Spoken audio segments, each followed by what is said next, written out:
Liv Morgan, Dominique Mysterio, Rhea Ripley, un triangle amoureux qui fait énormément débat. Et bonjour à toutes et à tous, on se retrouve aujourd'hui pour une vidéo particulière. Comme vous l'avez compris, on va parler de l'histoire entre Liv Morgan, Dominique Mysterio et Rhea Ripley. Parce que pour ceux qui ne savent pas, oui, c'est une histoire que je n'aime pas beaucoup. Et c'est vrai que je l'ai très peu détaillé lors des dernières semaines et lors des derniers récaps d'Euro, parce que j'ai pas envie d'être le relou de service. J'ai pas envie d'être celui qui va être contre tout et qui va simplement être l'aigri de service. C'est pas vraiment une place que j'affectionne et c'est pas vraiment ce que j'ai envie d'être, ce que j'ai envie de faire sur cette chaîne. Donc je mets ça un peu de côté, j'en parle pas beaucoup. Mais ceux qui ont vu mes premiers avis là-dessus savent exactement ce que j'en pense. Là, aujourd'hui, avec un peu plus de recul et l'histoire s'étant mis en place sur quelques semaines, je peux en parler encore un peu plus et vous donner mon avis concret de A à Z. Et justement, on va revenir sur la base. Avant de parler des choses qui me déplaisent dans cette histoire, il faut être clair et concret, je fais partie d'une minorité. Si on regarde les likes, si on regarde les retweets, si on regarde les vues sur les réseaux sociaux, c'est une histoire qui fait extrêmement parler et positivement, globalement. Évidemment, il y a toujours des groupes de personnes qui ne vont pas aimer certaines choses, mais concrètement, je fais partie d'une minorité qui n'aime pas cette histoire. Et ça, il faut en être conscient. C'est aussi pour ça que j'ai pas envie d'être le relou de service qui va vous le rabâcher chaque semaine à chaque récap d'Euro. Mais du coup, pour revenir à la base des bases, on est dans une histoire entre Rhea Ripley et Dominique Mysterio, où Rhea Ripley a une domination mentale, morale sur Dominique Mysterio. Il n'y a pas vraiment de domination et d'harcèlement physique sur Dominique Mysterio concernant Rhea Ripley, mais on est sur quelque chose de très mental. Et ça, c'est quelque chose qu'on a déjà vu dans l'histoire du divertissement et de la WWE, quelqu'un qui prend un avantage mental sur une autre personne, et ça a donné de superbes histoires de babyface qui se sont rebellés contre cette personne. Donc la première partie ne me gêne pas vraiment. La deuxième partie non plus, avec une Liv Morgan qui veut se venger. Et elle l'a dit à plusieurs reprises, elle est prête à tout. Et elle va tout prendre à Rhea Ripley. Et c'est ce qu'elle a fait. Elle lui a pris son titre, même si Rhea Ripley a été blessée, c'est Morgan qui a récupéré ce titre. Mais surtout, elle voulait prendre Dominique Mysterio. Et pour ceux qui ont suivi mes vidéos, vous savez que c'est à ce moment-là que moi, je quitte cette histoire. Et c'est à ce moment-là que moi, je n'apprécie plus. Parce que si on parle d'un simple triangle amoureux, c'est ce qu'on peut voir sur le papier. Et si par exemple on regarde simplement le dernier segment à Raw où c'est un triangle amoureux, on en a eu des dizaines et des dizaines dans l'histoire de la WWE et c'est pas forcément gênant. Ça au contraire, c'est du pur divertissement et ça peut donner de super segments, des moments très cool avec des retournements de situation, en veux-tu, en voilà. Donc ce n'est même pas le triangle amoureux qui me gêne. Si je parle simplement du dernier segment à Raw entre Ripley, Morgan et Dominique Mysterio, en termes de bouleversement et de changement de situation, c'est parfait. En termes d'histoire, c'est parfait. Mon problème, évidemment, c'est ce qui s'est passé avant cela. Et aussi mon problème, ce n'est pas la sexualisation de Liv Morgan ou des autres personnages. Certains essayent de me faire passer pour quelqu'un de prude qui ne veut pas de la sexualisation des personnages. C'est quelque chose qu'on voit depuis des années et des années, depuis toujours dans le divertissement sportif. Ce n'est pas quelque chose qui me dérange. Ce n'est pas le point, ce n'est pas mon point, ce n'est pas quelque chose qui va faire que je n'aime pas une histoire. Une Liv Morgan qui fait un tour sur elle-même, ce n'est pas ça qui va me déranger dans l'histoire. Certains vont aimer plus que d'autres. Et tant mieux, j'ai envie de dire, on parle quand même d'un divertissement sportif et évidemment on parle de physique, d'athlètes de haut niveau et on aura tous nos préférences concernant certains physiques et ils sont aussi là pour ça, il faut en être conscient, ils sont aussi présents parce qu'ils sont tous très beaux, très jolis, ça il faut quand même le dire. Il ne faut pas être faux cul là-dessus et dire simplement la vérité. Le côté sursexualisation des personnages féminins, oui ça peut être un problème quand on est sous l'ère Vince McMahon parce qu'on ne sait pas comment ça peut se passer à l'intérieur même et on sait qu'il y a eu énormément de pression concernant certaines superstars féminines tout au long des années d'un certain Vince McMahon ou d'autres dirigeants WWE. Heureusement aujourd'hui dans l'ère Triple H, on peut quand même être sûr d'une chose, c'est que les superstars ont leur mot à dire et ça c'est quand même quelque chose de très bien. Les superstars peuvent dire non, les superstars ont des droits et on les met en avant ces droits. Donc ça c'est quand même quelque chose de cool. Et pour en revenir à la sexualisation, les dernières années on a eu par exemple Lana qui a eu certaines histoires d'amour, on a eu aussi des choses avec Mandy Rose, ça c'était sous l'ère Vince McMahon mais c'est des choses qu'on a déjà vues donc c'est pas quelque chose qui va me déranger. Et un petit point, certains pensent qu'on n'est plus dans la PG era, vous savez cette ère de la WWE qui date depuis 10 ans maintenant. une ère où la violence est moindre, où le sang est moindre, où la sexualisation est moindre. C'est pas vraiment le cas non plus. Une nouvelle fois, tout ce qu'il s'est passé avec Mandy Rose, avec Lana sur les dernières années, et puis le sang qu'on a déjà vu, ce n'est pas parce que là sur les dernières semaines on a eu un peu de sang, on a eu une Liv Morgan qui a fait un tour sur elle-même, que la PG era est terminée. Non, je ne pense pas. Et puis petit point, est-ce que cela changera avec Raw du côté de Netflix l'année prochaine?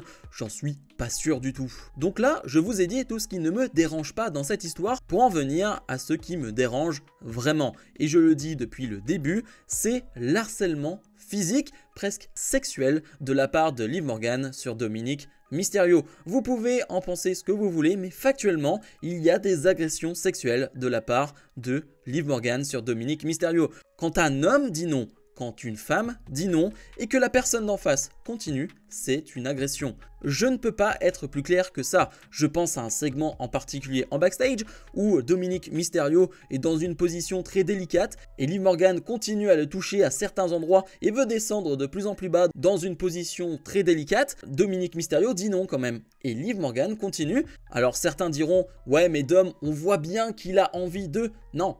Un non, c'est un non. Il n'y a pas de « j'ai l'impression qu'il a envie, j'ai l'impression qu'il veut plus ». Non, un non, c'est un non. Et ça vaut dans le catch dans cette situation précise, mais dans la vie en général, un non est un non. Et ça pour moi c'est un gros problème dans cette histoire. C'est que oui, si tu veux me faire un triangle amoureux, pourquoi pas? Si tu veux me faire une Liv Morgan qui veut se venger, pourquoi pas? Mais c'est problématique en termes d'écriture. Je trouve ça assez catastrophique en termes d'écriture. Dominic Mysterio est quelqu'un qui est harcelé mentalement par Rhea Ripley et qui a été harcelé physiquement par Liv Morgan. Ça c'est factuel, que vous le vouliez ou non, c'est factuel. Et j'aime pas dire ce genre de phrase, mais imaginez la situation inverse. Imaginez si c'était un homme qui faisait ce que Liv Morgan faisait avec une femme. Imaginez juste la situation inversée. Je pense que ça aurait fait encore un peu plus débat. Alors ce débat existe aussi déjà, mais je pense que si la situation avait été inversée, je pense que là, on serait quand même sur des plus grosses polémiques et ça poserait beaucoup plus de problèmes à beaucoup de monde. Mais là, vu que c'est un homme, entre guillemets, ça passe. Vu que c'est une femme qui est très jolie, qui est très sexy, allez, ça passe. Je trouve ça une nouvelle fois assez faux cul. Et du coup, dans cette histoire, qui est le méchant, qui est le gentil? J'ai l'impression que personne n'est gentil dans cette histoire. Peut-être la personne la plus innocente des trois, c'est Dominic Mysterio qui, comme je l'ai dit avant, a été harcelé et encore un peu sous la domination mentale d'une Rhea Ripley et a été aussi harcelé par Liv Morgan. Mais sinon, les deux autres personnages, on peut pas dire que ce soit des exemples. Et c'est ça mon problème aussi dans cette histoire, c'est que Liv Morgan, eh bien, c'est une babyface. Elle reçoit d'énormes pop de la part de tout le monde, alors que ce qu'elle a fait, ce sont des agressions. Moi, je le vois de cette manière-là et je suis désolé de raisonner de cette manière-là, mais mon cerveau raisonne normalement. Et oui, on peut me dire c'est du divertissement. Oui, on peut me dire ne raisonne pas normalement parce que ce n'est pas la réalité. Oui, mais on essaye de justement créer un monde réel du côté de la WWE. Et si tu veux rendre ce monde réel, eh bien du coup, moi je me mets dans ce monde réel, j'y crois. Et ça ne passe pas. Ça ne passe pas de mon côté et c'est un énorme problème. Du coup, on a une Rhea Ripley qui, elle, n'est pas non plus la gentille dans cette histoire parce que depuis le début, elle n'est pas mise en place comme une gentille, comme une babyface. Et pour moi, Liv Morgan n'est pas la babyface non plus dans cette histoire. Et on peut me dire, c'est un combat de heel, ça peut aller. Oui, pas de souci. Sauf que d'un point de vue public, le public général, eh bien, voit Liv Morgan comme la babyface dans cette histoire et on le voit bien lundi à Raw avec une Liv Morgan qui va pleurer parce qu'elle n'a pas Dominic Mysterio et parce que Dominic Mysterio va lui dire ses 4 vérités, qu'il la déteste, etc., etc. Donc Liv Morgan passe pour la babyface dans cette histoire qui a voulu bien faire les choses, qui a voulu Dominic et qui finalement s'est fait recaler.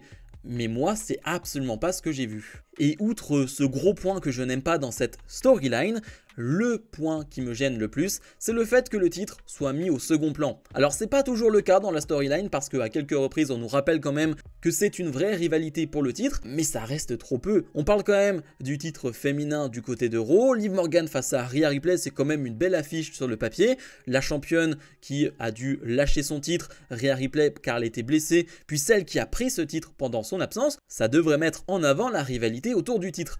bien je trouve que c'est trop secondaire, que finalement le sort de Dominic Mysterio et les choix que va faire Dominic Mysterio sont plus importants que le sort de ce titre, de qui va remporter, va garder ou pas ce titre du côté de SummerSlam. Et ça, une nouvelle fois, ça me dérange. Si c'était une histoire dans la mid-card féminine, tout simplement pour le sort de Dominic Mysterio et une histoire d'amour classique, ok, pourquoi pas. Mais là, avec tous les problèmes que je vous ai dit, plus le titre qui est selon moi pas assez mis en valeur dans cette histoire, eh bien ça fait que j'ai d'énormes problèmes avec cette rivalité. On verra bien du côté de SummerSlam comment ça va se passer, et puis ce sera pas la fin, vraiment pas, parce que peu importe l'issue du côté de SummerSlam, peu importe si Liv Morgan conserve ou si Rhea Ripley reprend son titre, on sait qu'il y aura des choses avec Dominic Mysterio qui vont se passer. Est-ce que Dominic va trahir Rhea Ripley? Est-ce qu'il va bien rester du côté de Rhea Ripley?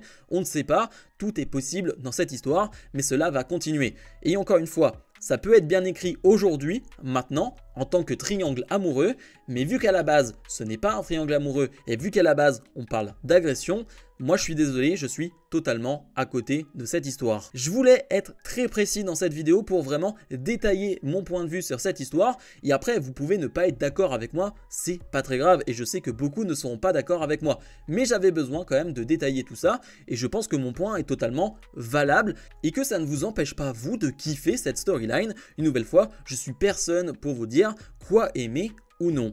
Bref, comme d'habitude, je vous invite à mettre un maximum de pouces vers le haut, à vous abonner, et nous on se retrouve dans la semaine pour d'autres vidéos. Salut, salut!